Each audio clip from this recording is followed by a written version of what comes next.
Орчлын ертөнцид тоо томшгүй олон зүйл анир чимээгүй оршин байдаг.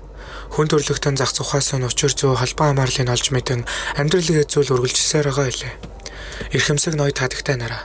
Өнөө шөнө бид Хойд Америкийн хүний махаар хоололдог Виндигогийн хэрхмийн талаар ярих болно. Тухлан сууж таалан сойрох нь. Энэ бол Новембер 1.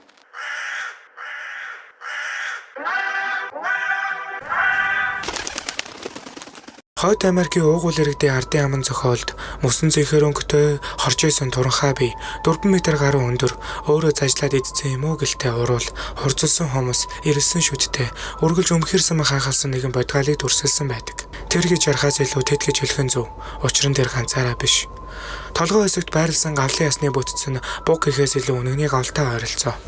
Тэд заримдаа ивэртэй, заримдаа ивэргүүч байж болно. Виндиго агнахаар сонгосон байгаа ихэвчлэн мөшгөж алах сонирхолтой бөгөөд сэнхэр алюминий тавиа гаргаж цусыг бүлгэнүүлж хөлдөөж чаддаг. Түүнийг танилан ойртож байгааг температурын огцон өөрчлөлт болон махны нэхүү үнрээр нь мэдэж болно. Хаа явсан газраа дахал тарааж ханаа тусгах нэгууртай. Виндиго өвлийн улирлыг бэлэгддэг. Анхны зас, цан чарга, өвлийн өвгөн, гацуур мод, цаа бугын талаар биш.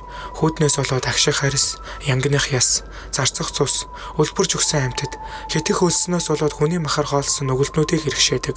Түүнийг өдийг хүртэл оршин байгаа шалтгаан нь амиа бодож хувиа ичээс хүмүүнээс улбаатай. Өвлийн улирал гэдэг бол байгаль эхийн амьд бүхнээс авдаг жилийн эцсийн тайлан юм. Энэ жил чи хийх ёстой зүйлээ хийсэн бол санаа зовх зүйл байхгүй, өвлийн улирлыг өлсөхгүй, даарахгүй давж чадна. Харин эсэргээрээ өвлийн бэлтгэлээ базааж чадаагүй нөхдүүд даарж өлсөхөөс гадна Виндиго дагнуулах хувь тавилан хүлээдэг. Хан цатгаа мэдэхгүй ховдоглох, өлсөглөн ходоодондоо захирагдах нь даамжраад хүний махан чунах сэтэл эцэстээ үйлдэл болж улмаар каннибализмд хүргэдэг. Энэ л Виндигогийн хүнээс үүсдэг цорын ганц зүйл юм. Виндиго хэмээх энэхүү байдгаал оюун ухаанд хүмүүн бие биенээ алж идэхээс урдчлан сэргийлэх сургаалыг ч мөн өөртөө агуулдаг. Энгийнээр бол Виндиго товстуулсан нэгэн хүний махаар хоололдог. Хүний махаар хоолсон хүнийг Виндиго агнадаг. Тэрээр хавханд орох дараагийн хохирогчоо ингэж л сонгодог.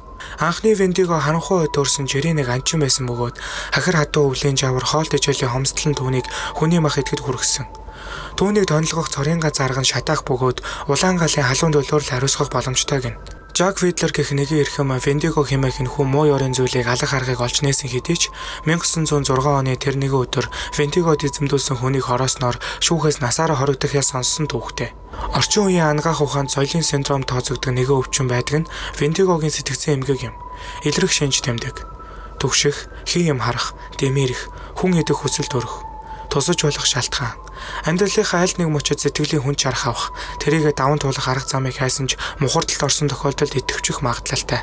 Соёлтой холбоотой синдром учраас албан ёсны сэтгцэн эмгэгийн шаардлагыг хангаж чадаагүй.